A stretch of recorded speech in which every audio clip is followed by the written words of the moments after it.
में फिर इंडिया ने मालदीव्स को तकरीबन कुछ 750-800 मिलियन डॉलर की लोन दिया। बता दें कि प्रधानमंत्री मोदी 26 जुलाई को मालदीव के 60वें स्वतंत्रता दिवस में बतौर मुख्य अतिथि शामिल होंगे। पीएम मोदी मालदीव के राष्ट्रपति आज कैसे क्या तकरीर किया उसने क्या दिखे, हम और Hindustan we have to deal. देखिए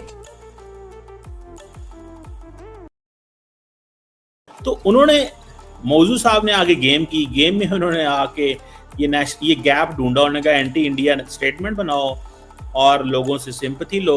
वही हुआ, वो सिंपैथी आई, सारा कुछ हुआ। और आते ही वो इंडिया की बजाय चाइना चले गए, फिर वो तुर्की चले गए, फिर इंडिया ने उनको बुलाया, उनसे बात की, उनको पैकेज दिए, उनको रिसोर्सेज दिए, उनके साथ ताल्लुकात बनाए। इंडिया ने कहा यार इसके साथ डील करो, इसको क्या चाहिए, इसको फंड्स चाहिए, इसका लोन रोल ओवर करो, इसकी जो जो मसले मसाइल हैं वो पूरे करो। इंडिया ने वो उसके साथ एक फ्रेश स्टार्ट जो है वो लिया। ठीक है जी। और अब क्या हुआ कि इंडिया ने जब बेल आउट किया मौजू को, वो एक सॉवरेन डिफॉल्ट होने वाला था 2024 में। फिर इंडिया ने मालदीव्स को तकरीबन कुछ 750-800 मिलियन डॉलर की लोन दिया। फिर और बहुत सारे हैं जिनके कम्युनिटी डेवलपमेंट प्रोजेक्ट्स हैं वो किए।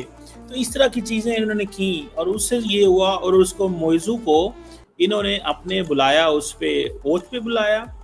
फिर उन्होंने स्टेट गेस्ट आई थिंक इसको बनाया, एलोर किया, नज़दीक किया, डील की, डेवलपमेंट प्रोजेक्ट्स किए। जयशंकर वहाँ पे गए रिसेंटली, कुछ 6-8 माह पहले, 3 दिन वहाँ रह के आए। मालदीव्स में 3 दिन रहे वो, और वो सबसे मिले, जो जो प्रोजेक्ट्स थे वो इफ्तिताह किए, सारा कुछ किया।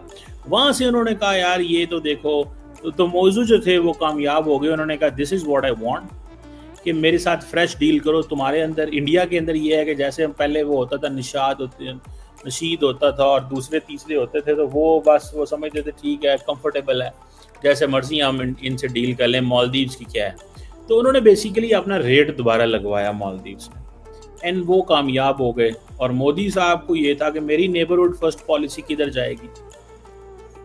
अगर मेरे से मालदीव्स नाराज है, श्रीलंका के अंदर नई हुकूमत आ गई, एक वो जो ट्रेडिशनल होते हैं वो बंदा नहीं था, ठीक है, he was like anti India वो रहा। वो इंडिया के लिए बड़ा चैलेंज बन गया, लेकिन इन मुल्कों की छोटे छोटे मसले थे एंड इंडिया वो हल कर सकता था। तो इन्होंने हल किए वो मसले, और मुझे ऐसा लगता है कि ये चीज़ जो थी that was very necessary for India. India ने किया। अब वो उन्होंने कहा जी ठीक है मोदी साहब आए, अब हम आपको चीफ गेस्ट बनाते हैं। ठीक है, इवन के इस हद तक चले गए कि मोदी साहब और इनकी लड़ाई शुरू हो गई। मोदी साहब ने कहा जी कि हम टूरिज़्म के लिए हमें लक्षद्वीप, एक इनका आइलैंड है लक्षद्वीप, ये वहाँ जाएंगे। इंडियंस ने कहा, मालदीव्स ने इनको गालियाँ निकालना शुरू कर दी, बुरा भला मोदी साहब को गालियाँ, दिस दैट। वो एक लड़ाई बन गई। फिर इंडिया बहुत बड़ी तादाद में अपने टूरिस्ट भेजता था। इजराइल बीच में आ गया।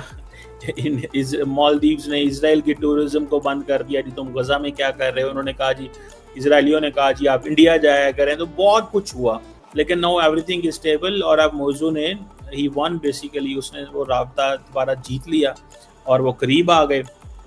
और अब आप देखें कि इट्स ऑल फाइन, अब उनको कोई मसला नहीं है। अब वो कहते हैं जी आएँ आप हमारे साथ, हमारे चीफ गेस्ट बने। हमारी 60th इंडिपेंडेंस सेलिब्रेशन हैं जुलाई 26 को।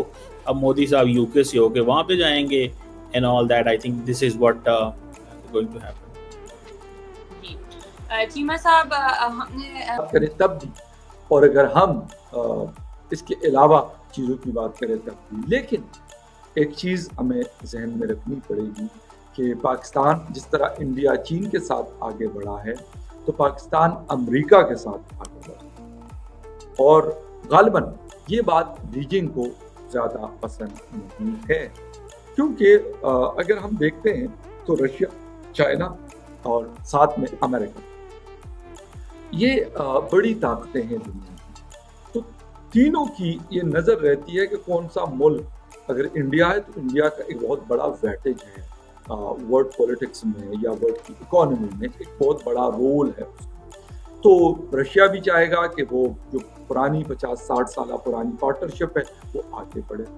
अच्छा, चीन भी ये चाहता है कि वो इंडिया के साथ अपने मामलात को बेहतर करे और उनकी मार्केट से फ़ायदा उठा सकता है और जो बॉर्डर डिस्प्यूट्स है उसको कम करके आगे बढ़ सकता है उनके साथ, और ये शायद इंडिया को भी चीज़ फेवर करती है। इसके साथ साथ अमेरिका इस रीजन के अंदर अपना इन्फ्लुएंस मनवाना चाहता है और वो चाहता है कि उसका इन्फ्लुएंस मौजूद रहे, और वो इन्फ्लुएंस अगर उनका रहेगा तो शायद चाइना के ऊपर कुछ प्रेशर जो है वो मौजूद रहे।